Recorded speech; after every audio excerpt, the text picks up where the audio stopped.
Peace, family. This your man Ace of 2020 checking in. So, the video will be released today, the entire interview with our brother, the architect of X Clan, Paradise Gray. That will be up on the YouTube link that you see right here in this video. So y'all go hit that link, check it out. About 45 minutes of some good conversation. So, in light of the fact that this is coming out, this is starting to spark the conversation that needs to be sparked about hip-hop as a culture. Now, my suggestion to anybody that wants to know more about hip-hop and how it came into existence the way it did, you need to go check out a short series called The Get Down. Now this explains a little bit about how hip-hop came into existence. It wasn't just an art form that some people sat around and just decided to come up. There was a lot more to it than that. And this video, to me, is the best representation of that actual story. Now, I'm gonna pose a question to you here in a second that's gonna give us an understanding on what this thing called hip-hop is all about. Alright. So this is the question. Being a fan of the music,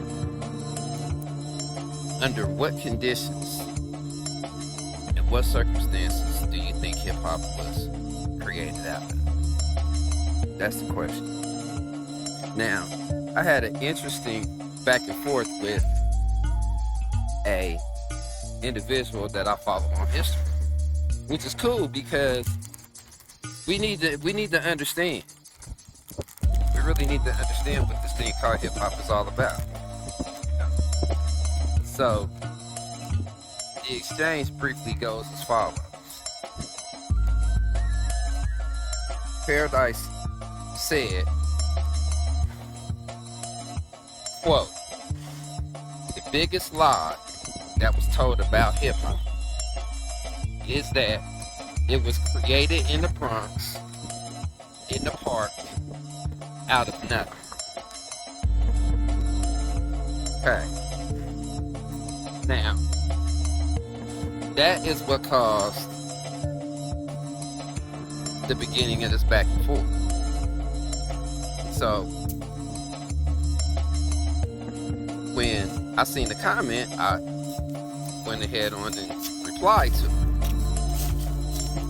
Basically, the comment was, yeah, hip-hop did start in the Bronx, in the park. I was there. Yeah. So I can feel that. And then my reply was, that wasn't what was said in the video. that wasn't what was said in the video. And it's not laughing at anybody. It's just, sometimes we respond out of emotion instead of intelligence. That's what's called a reaction, because it was just instant. It was instant. Now, after that, I went back to the video and I looked at it, listened to it again, and I understood what she was saying now. So I responded back again and I said, look, it wasn't that he said that it didn't start in the Bronx. He said it didn't start in the Bronx out of nothing. He was like, the elements of hip-hop were already there. We just took what we needed to create the art form and put the rest of it back. We ain't need it. We just took what we needed and we left the rest of it where it was. So as you listen to the interview, he'll get more into exactly what he was saying. That way you'll understand the context of those clips.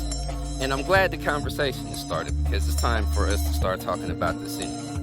Because a lot of people get the idea that just because you like the music, that you know everything about the culture. No, you know about the people that you listen to, not how they fit in the culture itself. So knowing everything about your favorite artist is one thing, but knowing key points in the creation of the culture, where these artists that came into the culture at the beginning, the roles that they played, the things that happened, all of the milestones, all of the highlights, you have to be able to put it in the proper context. So you have to look at the culture. Then this is the entire picture. So that's the artist, the city they were in, the conditions of the city, the things that were going on, what made this, that's why I said in the comment, what made that guy make that song?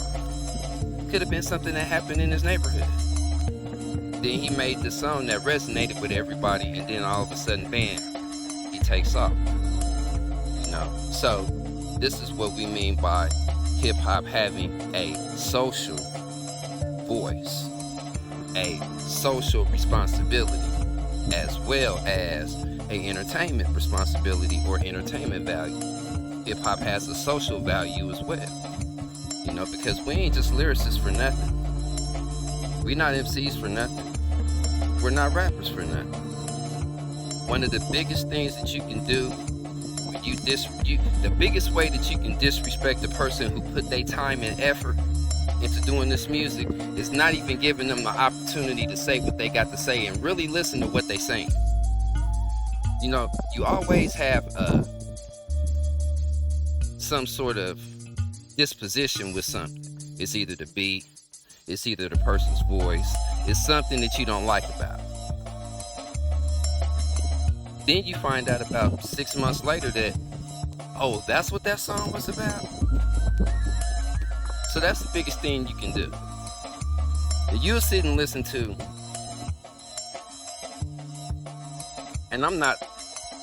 you'll sit and listen to music that's just coming out of the head of an individual for the sake of writing music.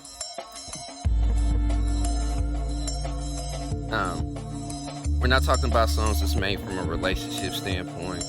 We're not talking about songs that's made from a social standpoint. We're just talking about a feel-good song. For instance, Happy by Pharrell. That was a song about being happy. It has a social value, but he wasn't trying to be intricate with it.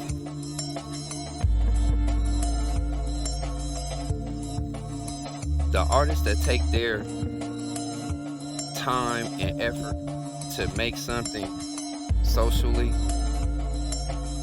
respected and at the same time mirror and reflect the art form itself, that's what we call work. That's what we call work. You putting in work with the pen, you telling your story, you being lyrical with it, and you making sense all at the same time. Okay, so the biggest thing that you can do is disrespect. To disrespect the artist is not to even give their art a chance to be heard. When you feel that way about that thing, this interview is gonna be enlightening to some of those, and we just getting started. We just getting started. The conversation's not gonna stop. We're gonna have another one here soon. So this is Agent 2020. And as we say, it's 2020. You know the vibe.